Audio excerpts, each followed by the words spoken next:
Hey, welcome into the Old Gatbox Podcast. John Rollins, PGA Tour veteran, PGA Tour winner. We're doing PGA Tour live this week, but the big announcement, John, as we get ready for round two of the Farmers Insurance Open, Nick Dunlap, the 20-year-old who won last week at the American Express, makes the prudent decision when you say he's turning professional. Yeah, absolutely. I mean, I think we all kind of saw this coming after that historic week last week at the American Express in the desert, and no surprises to hear him making the professional jump. And I think really the sky's the limit for this young man. 20 years old to get the professional jump, and I think really the sky's the limit for this young man. 20 years old to get the professional jump, and I think really the sky's the limit for this young man. 20 years already, your first PGA Tour win.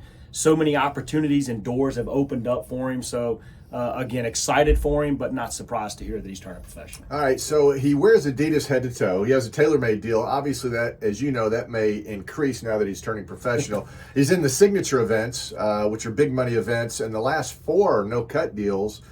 He's going to be in the Players. He's going to be in the PGA Championship.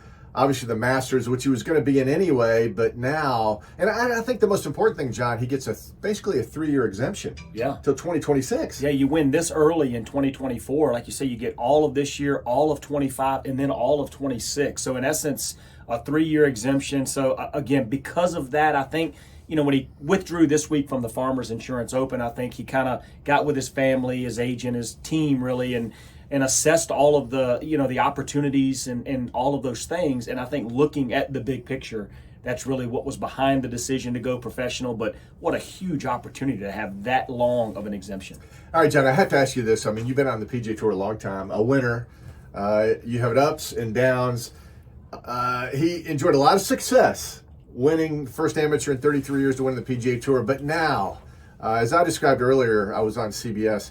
He's about to jump in the Shark Tank full time. I mean, it's a whole different animal now, right? Absolutely. You're getting thrown right into the fire. But, I mean, hey, he handled it. Yeah. Coming down the stretch, he was solid on that putt on 18, knowing that he needed to make that to win. So he's got the opportunity. He looks like he's got the poise to do something special on the PGA Tour. But you're exactly right. He's now getting thrown from the shallow end right to the deep end without a life jacket, really. So it's kind of figure it out. But a very talented young man. I'm excited to see what his future holds. So he plays, like, for example, Pebble Beach. He's played there before, but not in a tournament setting. But then as he goes on, I mean, he's courses he's never played, courses with some pretty serious rough, green speeds that'll be like crazy that maybe he's never experienced before. Hole locations, those Sunday hole locations in the PGA Tour are like just diabolical. So, and again, I'm not painting a negative picture. I'm just saying he's got hurdles to jump over. There's a learning curve, indeed. He's going to be playing golf courses, like you said, he's never played before, at least most of them. I don't know how many he has played, but there's most of them he's probably never seen, never played. So there's going to be a lot of long practice rounds. I would imagine that he's going to, I know he had, I think, a friend or something on his bag last week for the American, for the American Express. So I would imagine, even though they were successful, he would reach out, try to find maybe an experienced caddy. That's at least what I would be doing if I was him, or someone advising him to try to get some of that help to maybe shorten the learning curve on these golf courses. But yeah, it's exciting. That's the difference. Is he's got a lot of new opportunities. It's going to be a learning curve, but it's an exciting time for Nick Dunlap, and I think he's going to cherish it. What about playing with the guys you've been idolizing? Now, he experienced that a little bit at the American Express, but now you're going to be paired with, oh my goodness, this guy's won 4 majors, or this guy. And I remember watching this guy when I was 10 years old.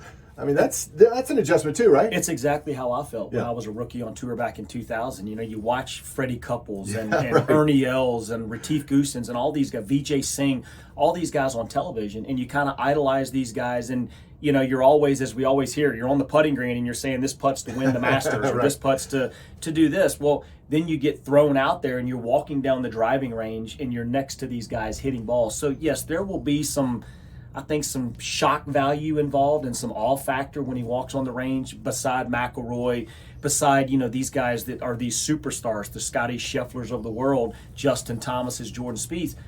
But I mean, he seemed like he was very comfortable in that arena last week. And I really think that as long as he can go out, the biggest thing that I learned on tour early on was how to manage your time.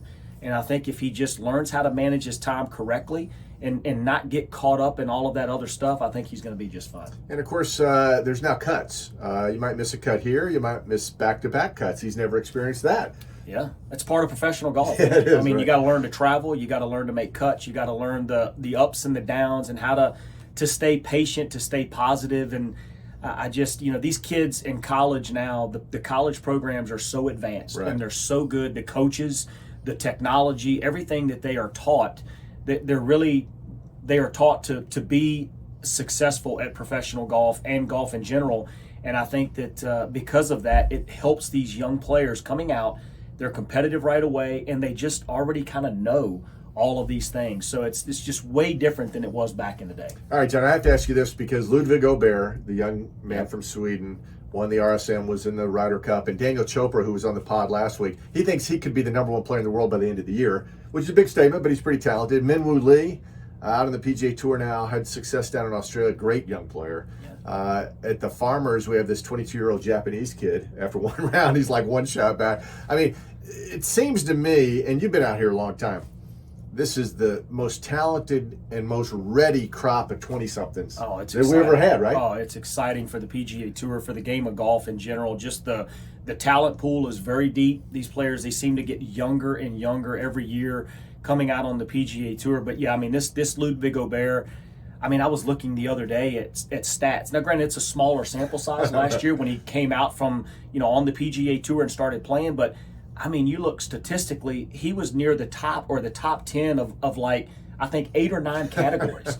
And you're just thinking, wow. I mean, I knew he played well, but you just had no idea how good this young man is. And I kind of second the thought. I feel like if he continues on the trajectory that he's on, he could very well be the #1 player by the end of the year. But it's exciting because we also have other young players and so many talented players on the tour that can take that role at any given moment. So the PGA Tour, I feel, is like in a good spot. It's interesting because Tiger started all this 2 decades ago.